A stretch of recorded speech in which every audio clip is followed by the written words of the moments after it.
for Kalista. Like, this lane is really, really rough, and you've already got the Elise there. Like, this is now a kill lane, and you've got Pantheon jungle. On that ward means that he's kind of wasting a bit of time here. Will allow Sponge to get a fair bit of work done. And still going to look for the dive. Oh god, lands the point-blank cocoon as they dive on top of Lazyfield. Lehens could be in trouble though, as he's just dead. Not sure about that one. The flash out from Gideon, and that was erroneous. Yeah. Like, well, I got my consolation call. Yep. And here we go. I hope we don't lose our stacks, as Kingen may be in trouble. That's a powerful ghoulie wall as Kingen looking to try and get out of there. Hammer does come on through, but that is one more shovel, and Rich takes it down. Shout out to that guy, by the way, that reminded me that the shoveler was from Mystery Men. Great film. The one you were talking about the other night. Yeah, he's really good at shoveling. He's hitting those. Wait, which character? The Zebo. Ah! He has a zombies donut. Hold up. Very cute. Great handshake from Andil. Q is just dead. Those adoration stacks just lying on the floor. DRX, they pick up the feats of warfare. They take down the Draven. It is looking real good. And you're losing something else on the other side of the map. Yeah, the good thing is that they have the Realm Warp and double teleports and the Grand Starfall, as now Gideon could be in trouble. They are on the wrong side of this as Lehens has come on over. So that is Sponge now trying to get bailed out. It's not going to work though. Gideon going to be just fine, and Lehens went up into the sky to deny that one. And in fact, it's kind of an awkward composition as far as getting those bailout resets, because they can keep themselves alive for that little bit of time. As Gideon is now just dead, guys. Why he walked up there, we may never know. Here on to Andil. We'll be seen on this ward. Yep, great handshake as Yukal in position. That repel absolutely fantastic. And Gideon and Calyx to flash forward. And oh, guys, wait for the whirling death. It's okay. He just get more stacks later. They did need to kill him. They did need to kill him as well. So they'll have like a secondary option. They can Grand Starfall warp, you know, to get everyone from everywhere. The idea behind this composition for Nongshim is just so cool. I'm glad we got to the bottom of this. The Bizoms have ghosts. I don't think anyone has ghosts. Lehens is a ghost, by the way. Oh, did you see the little legs?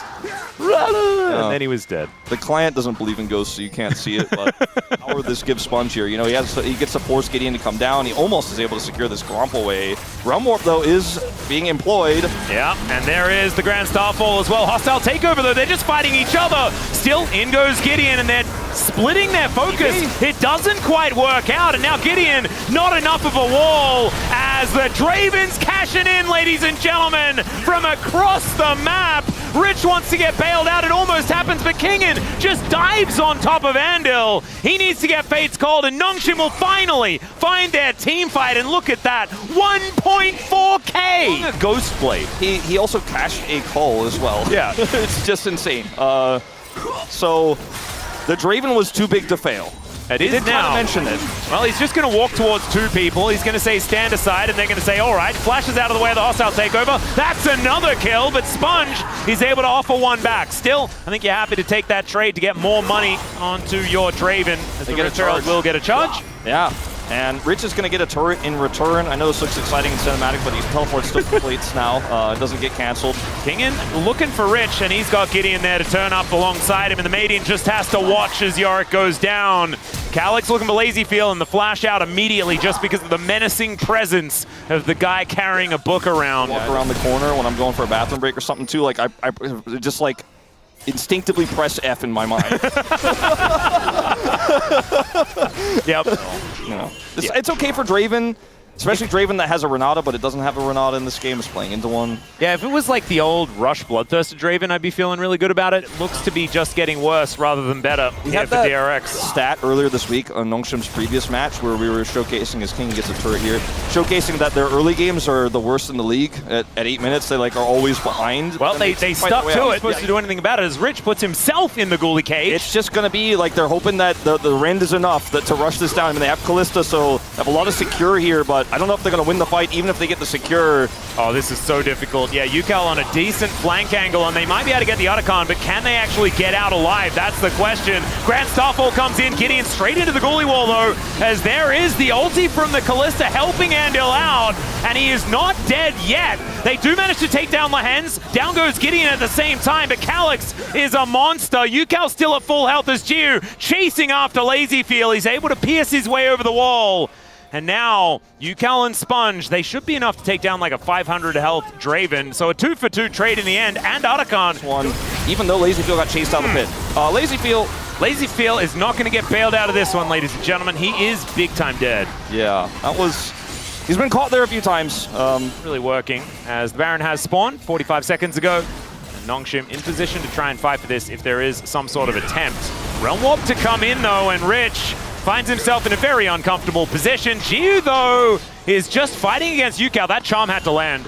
Otherwise, they can't Baron from this, but they could just push mid hard. If they can get some desync backs here, they certainly could. I mean, the problem is when they go back, then the Baron just goes over to Nongshim. They're going to look for a fight here instead as oh my god, the Whirling Death is just massive damage. Hostile Takeover is not taking anyone this time around. Andor going to have to flash to get himself out of the way. And without LazyFeel, I don't think they have much of a hope of stopping this purple worm from falling down. Calyx able to lock up the rest of these minions, and there it will go. This should be the back-breaking play for the Noodle Boys. Doing a lot of damage right now with each and every axe he tosses into the Baron's face. Would you say that he's reminding them of their mortality wall? Yeah, I think so. The Baron is reminded. Does Baron have a ghost?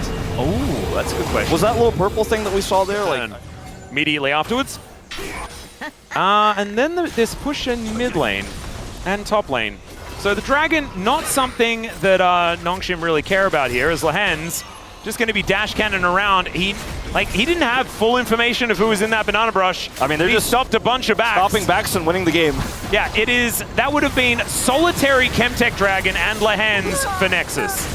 And I think Nongshim are kind of okay with it as the Baron buffed minions looking for some Nexus turrets. The rest of DRX are able to get back, but the Maiden is going to melt.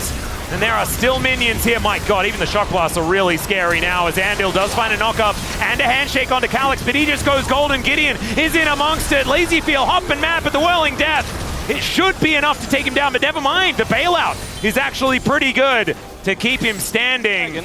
Well, at least they're here for now. Lahen's moves over. There is a handshake. He gets pulled in, but of course, he is Elise. So he goes up into the sky. Hard to get that steal. UCal in an uncomfortable position here. Sponge goes in, but he's going to go out via the Death Chamber, I'm pretty sure. He flashes, desperately looking for the bailout, but it does not work, as now UCal, he goes golden. Giu's going to put an axe in him.